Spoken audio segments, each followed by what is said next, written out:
కల్కి అవతార కథ. భారతీయ పురాణాలలో కల్కి అవతారం గురించి ఒక గొప్ప కథ ఉంది.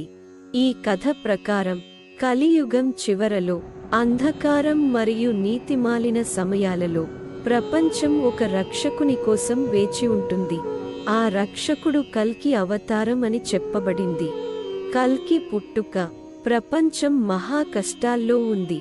అవినీతి, దురాశ, హింస విచ్చలవిడిగా ఉన్నాయి. ధర్మం, నీతి పూర్తిగా నశించి సత్యం మరియు న్యాయం మర్చిపోయారు. భూమి పాపబారిన పడి పాపపు భారాన్ని మోస్తూ రక్షణ కోసం దేవుళ్లను ప్రార్థించింది. సంభల అనే ప్రశాంత గ్రామంలో విష్ణుయస మరియు సుమతి అనే ఒక భక్త జంట నివసించేవారు. వారు విష్ణువుకు అపార భక్తితో మరియు న్యాయమార్గంలో జీవించేవారు. ఒక రాత్రి సుమతికి ఒక దేవదూత కలలలో కనిపించాడు. ఆ దేవదూత విష్ణువు అవతారంలో ఉండి ఆమెకు ఇలా చెప్పాడు: ఓ తల్లి, నేను నీ కొడుకుగా జన్మిస్తాను మరియు ధర్మాన్ని పునరుద్ధరిస్తాను. అతనికి కల్కి అని పేరు పెట్టండి. ఆ దర్శనం విని సుమతి ఆనందంతో మరియు భక్తితో మునిగిపోయింది. ఆమె తన భర్త విష్ణుయసతో ఈ దర్శనం గురించి చెప్పింది. ఇచ్చిన మాట ప్రకారం సుమతి ఒక అందమైన బిడ్డకు జన్మనిచ్చింది. ఆ బిడ్డ దైవిక గుర్తులతో పుట్టింది.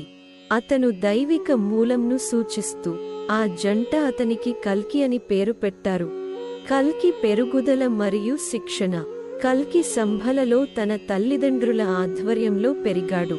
అతను చిన్నప్పటి నుండి అసాధారణమైన శక్తి మరియు జ్ఞానం చూపాడు.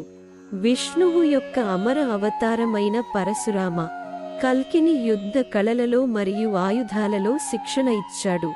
కల్కి దివ్య ఆయుధాలను ఉపయోగించడం మరియు యుద్ధంలో అపూర్వమైన నైపుణ్యాలను సంపాదించాడు. ఆయన పెరుగుతున్నప్పుడు కల్కి ప్రపంచాన్ని పీడిస్తూ ఉన్న బాధ మరియు అవినీతిని జాగ్రత్తగా గమనించాడు. ప్రతిరోజు దోపిడీ చేసిన వారి అరాచకాలు మరియు అన్యాయాన్ని చూడడం అతని ధర్మ కార్యాన్ని నెరవేర్చేందుకు అతనిలో బలం పెంచాయి. కల్కి ఆవిర్భావం. సమయం సమీపించినప్పుడు కల్కి తన బలమైన మరియు వేగవంతమైన సుందరమైన తెల్ల గుర్రమైన దేవదత్తా మీద ఎక్కాడు. అతను తన స్వర్గపు కవచం ధరించి శివుడు ఇచ్చిన ప్రకాశవంతమైన కత్తి పట్టుకున్నాడు. ఆ కత్తి అద్భుతమైన కాంతితో ప్రకాశిస్తున్నది. అంధకారాన్ని తుదముట్టించడం మరియు ఆ కత్తి అద్భుతమైన కాంతి విజయం యొక్క చిహ్నం.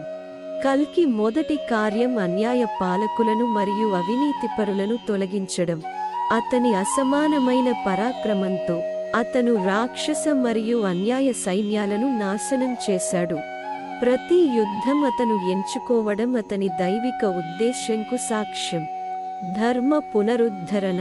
కల్కి లోకమంతా తిరిగి ధర్మాన్ని న్యాయాన్ని పునరుద్ధరించాడు. అతను దుర్మార్గులను శిక్షించి సద్గుణులను కాపాడినాడు. అతని ఉనికి ప్రజలలో ఆశను ప్రేరేపించింది మరియు వారి హృదయాలలో నమ్మకాన్ని మళ్లీ వెలిగించింది. దేవాలయాలు తిరిగి నిర్మించబడ్డాయి. పవిత్ర కర్మలు తిరిగి ప్రారంభించబడ్డాయి మరియు ధర్మం యొక్క సూత్రాలు పునరుద్ధరించబడ్డాయి. అన్యాయ నిర్మూలనతో భూమి పునరుద్ధరించబడింది. ప్రకృతి పుష్పించింది మరియు సమతుల్యాన్ని పునరుద్ధరించబడింది. ప్రజలు మళ్లీ శాంతి మరియు సంతోషంతో జీవిస్తూ పురాతన సద్గుణ మార్గంలో నడవడం ప్రారంభించారు.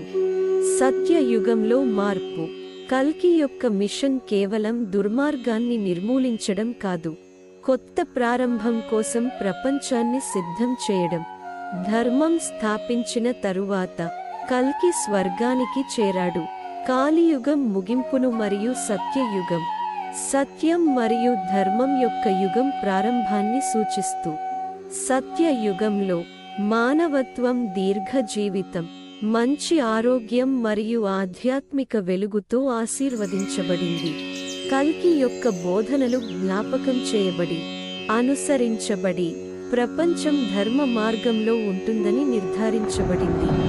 నిత్య వారసత్వం. కల్కి కథ సమయం యొక్క చక్రవాతం మరియు ధర్మ మరియు అధర్మ మధ్య ఎప్పటికీ పోరాటాన్ని స్మరించిస్తుంది.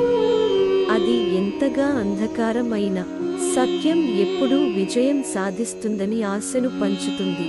కల్కి యొక్క వారసత్వం ఒక ఆశ వెలుగు చూపించుగా మరియు సమతుల్యం మరియు సమాహారాన్ని పునరుద్ధరించే దైవిక జోక్యం యొక్క శక్తికి సాక్ష్యంగా జీవిస్తుంది.